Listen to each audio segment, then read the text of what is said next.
Are you looking at this as a number one contender spot? Because we've been going back and forth. Nobody's officially named it that, but is that your mindset? What was the question? That this is the number one contender fight to fight Valentina. I think it all depends on what happens Saturday night. Like, it depends on my performance. If JoJo and I have like a fight where we just go out and look at each other, then like no, it has to be a good performance. Give some insight to your mindset, your momentum, because you're on a 4-fight win streak, and it seems like every time we see you, you get better and better, and your striking is way more crisp. Yeah, that's my mindset, just to get better between every fight. And I'm working with such a great team right now. Like they've really invested a lot in me, and so I invest a lot back in them. I spend all my time training. Sometimes like people ask about like, what shows do you watch? What other hobbies do you have? And it's like, none. I literally spend all my time training, eating, or recovering. Have you been working on your ground game? Because last time you got the submission, we like you see you put them hands on people, but you choked her out last time. Yeah, it was good to get a submission on my record. I'm an extremely well-rounded fighter. I'm good anywhere the fight goes, and I'm really proud of that. There's not really any holes in my game. No matter what you're good at, you're going to have a hard time doing what you're good at when you fight me, no matter what you're good at. Do you take it personal and see like people, even though you're getting better, people still, she's not ready for the big stage, that people keep underestimating you? Does that kind of get you going? I don't think anybody has said that about me in a long time. I've been on a couple really big pay-per-views now, and I think people are starting to take notice that I'm a really good fighter. I'm one of the best in the world. And I don't think anybody has said that about me in a long time. If they have, then they're a hater. Like, it's not, I wouldn't even take it personal, because it's like they just don't know what they're looking at. And what challenges does Joanne possess that's going to be difficult to deal with her being another elite best fighter in that division? JoJo's good at a lot of stuff. She keeps a good high pace. She throws a lot of kicks really well, especially like good long straight kicks, like her teeps and stuff. So stuff like that is going to be a bit of a challenge, but we've trained hard for it. I think she's going to try to clinch, and I love the clinch. So I'm really actually very excited to see what this fight looks like in the clinch. And final question for me, how big a deal is to come out the chute and set that tone? Because we've seen her, when she gets up to a slow start, not be the fight up to her capability. We're also seeing her get up to a fast start and dictate the pace of the whole fight. So how big a deal is that first round to come up in there and bust in the face and kind of set that tone?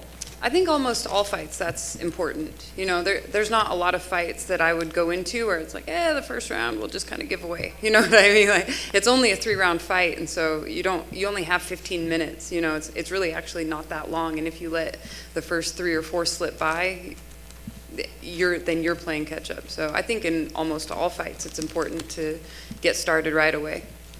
Lauren, back here. You mentioned kind of the haters right there, and are you feeling disrespected by the odds a little bit, because they have her slightly favored right now?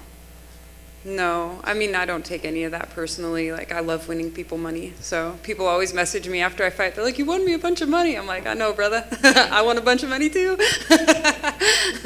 Definitely a good feeling. And I mean, you've had such a great career to this point. You were the first Invicta Bantamweight champion. People, I think, forget about that, but fought so many good people. Has there been a point for you that you would say has been the biggest learning experience, though, so far? I've had a couple. I think the 2 that really stand out in my mind is that, one, The Ultimate Fighter was a really big learning experience for me. I really learned about the importance of staying positive and staying in the moment. And, really practicing those concepts really increased my fight IQ. It's made my entire life better, actually, inside and outside the ring. And so as hard of a time as that was for me, and as humiliated as I felt on The Ultimate Fighter, it actually really was a really big turning point in my career. The other thing I think that I've really changed, or that was a big turning point for me, I guess, was when I decided that, I have 4 losses in my career. My record is 14-4, and there was a time where people were like, oh, she's at the end of her career, she's kind of on a downhill slope. And I just decided, like, to myself, kind of, that it wasn't. It was like, I've always failed forward, I've always failed trying big things. I've always failed on big stages, and those aren't really failures. And I think when I decided that, my whole mindset about my own career changed. And then when my mindset started to change, it changed the mindsets of the people around me, Yeah, and some of those losses were, questionable too, right? Yeah, I think, I'm 14. I'm like, what is my record in the UFC right now? It's like I don't even know. But like at least 3 of those losses could have easily been wins, you know? So like 3 out of 4 losses on my record, I could be like 17-1 right now. I can't math right now very well, but a lot of those losses were super close, and that was part of my mindset, you know, when I decided that. It's like, man, you have some like failures, but you've been failing forward, and so that's not really failure, is it? And do you wish that you went to flyweight sooner in your career, or was it perfect time, you'd say? It was perfect timing. Absolutely. It was 100% perfect timing to go to flyweight. It's taken me some, you know, I started my career at 145. I have some TKOs. I actually have TKOs in 3 different weight classes, yet I'm not on the pound for pound list, which I find very odd. But, you know, I started my career at 145, and as I've developed into a better athlete, I was able to go down those weight classes. I was not an athlete before I started MMA. Mixed martial arts was the first sport I ever played, and I picked it up when I was 26 years old. And it's taken some time, but it is in my DNA to be a great athlete. It's literally in my genetics. And now that I have a great team around me helping me with my nutrition and my strength and conditioning and monitoring my training to make sure that I'm not overtraining or undertraining, the athletic genes that I have are fully expressed. And, you know, I mentioned your title in Invicta, and they got a show coming up this weekend. I'm just curious, you know, since you were in Invicta, they've adopted open scoring. And what are your thoughts on that whole premise? Would you like that yourself, or what are your thoughts on it? I don't really have much to say about it, to be honest. I think I've only watched like one show maybe where they had it, and they were like showing it to the fighters' corners, but not to the fighter. I think it has some kinks maybe that they still have to be worked out, but I think that just like with like the closed scoring, there's pros and cons to it, I'm sure. Last thing for me, Lauren, what is your ideal outcome for this fight? I mean, obviously you want to dominate, but would you prefer a submission or a knockout? Like, how do you fantasize about it a little bit? I would love to get another TKO. I love winning fights by pound and pound. I love it. I have a really nasty top game in jiu-jitsu. It's pretty good, and to me, that's what feels dominant, is when somebody's underneath me and I can feel them start to break. To me, it's just, it's the joy of my life. Best of luck, Lauren. Thank you. Thank you. Lauren, I know you said that you liked the matchup, but I know you were thinking title shot as well, right? So when it wasn't a title shot, when it was this, was there any initial like upset or frustration at all? No, because I knew that like the fight when it was booked with Cynthia could have been a #1 contender fight. I thought that was a great matchup. But then I knew when it was like when Lilia had to take the fight on short notice, I was like, you know, I kind of knew that it wasn't going to be title aspirations. I mean, it's hard to justify a title shot when you fight somebody on short notice like that, you know. And to be honest with you, I'm glad, because it would be hard for me to go in and fight Valentina and feel confident about that coming off of a win over, you know, a newcomer. She's probably a strawweight. And so really for my own benefit, I have to fight somebody tough. And I'm happy to fight a striker, you know, going in, because it's like I have to be able to pass these tests to get to the next level. So I don't think my head would be in a very good space at all if I was walking into a title fight right now. And I love my job. I love to fight. I'm happy to go in and do what I do. And I really think that, like, if I just focus on, you know, like enjoying the fight and having a good performance and doing my best in every moment, then things like wins and bonuses and title shots and everything else, that'll all be byproducts of me staying in the moment and doing my best.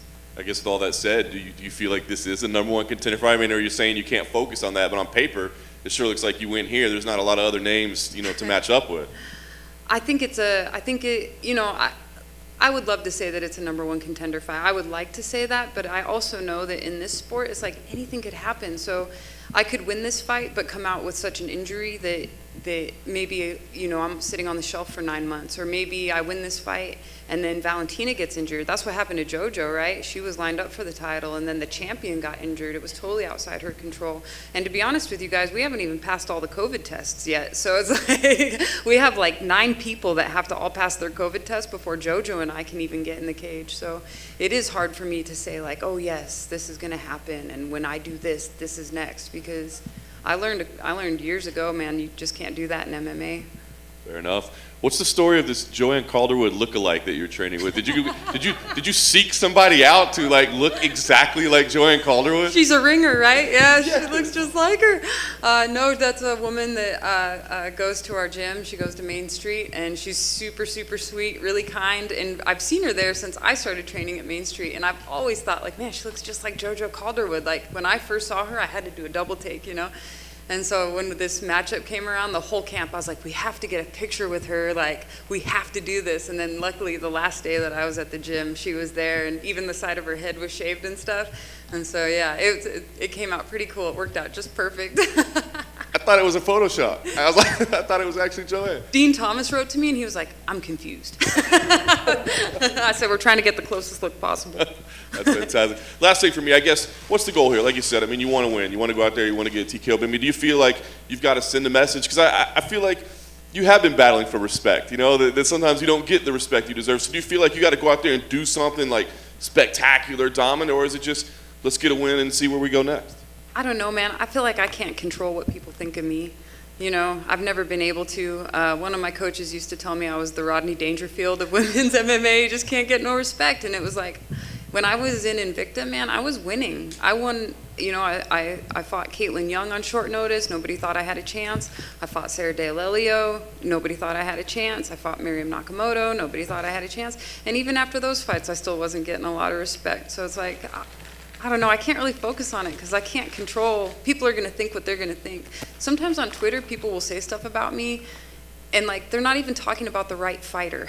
You know, they'll have like a picture of somebody and they'll think it's me. It's like, that's not even me. So I think people are going to have their ideas about me, and it's none of my business. Lauren, right here. Jim Grieshaber, MMA Weekly. To share this journey with Max, you've talked about this before with your son. Yeah. There was a time when you wouldn't let him watch you fight, but you started in the sport because of him. So as you win and as you keep moving up, I mean, what a great way to show your son how to win in life. Can you just talk about that journey and how that is for you as a mom with him?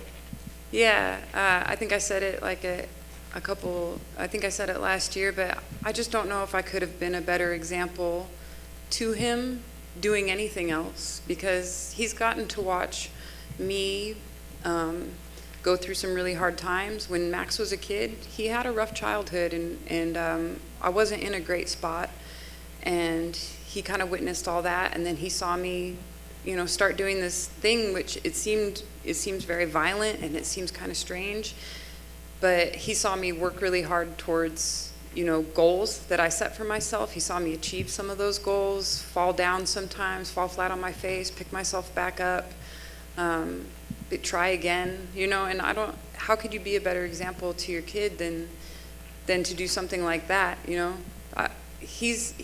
Now that he's older, he'll be 20 this month. Now that he's older, he understands that. He didn't really when he was a kid, you know, and of course, like, I would never want him to watch something bad happen to me. You can never predict what's going to happen in a fight. But now he can see that and he can respect that, because it's like, man, my mom really tried hard to make something happen, and she worked at it a really long time, and she kept persevering even when things didn't go her way. And you know, now she's in a really good spot, and I think it's possible for him no matter what he wants to do in his life. And we actually have a really close relationship now. And yeah, I'm proud to make him proud.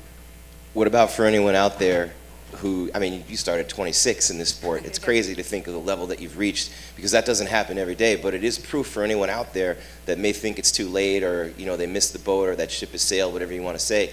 It never is.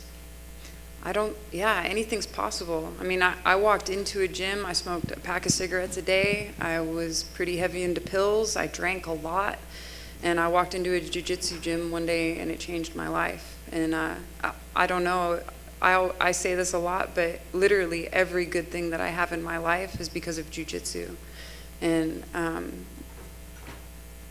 that, I think it's available to anybody, but I made a lot of sacrifices for it too, and I made a lot of tough decisions, and I've taken some heat, you know. It was a little hard. It was hard to hold my head up sometimes, but I came out the other side of it stronger, and that is all because of my experience in this sport. It was difficult, man. I walked into the gym, I was 26, with no athletic experience, and 4 years later I was in the UFC fighting Olympians and title contenders and women that had been athletes their entire life. So there were some times that I stumbled and fell flat on my face, but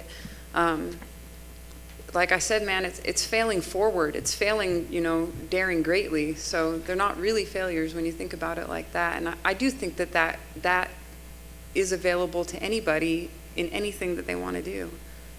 Thank you. Hey, Lauren, locally based fighter fighting in a big pay-per-view here locally, what does that mean to you? Well, I actually moved to Texas a couple years ago. To 2019, we moved out to Texas. But it's really cool to be here in Phoenix, man. A lot of my old teammates are out here. A lot of good friends are out here.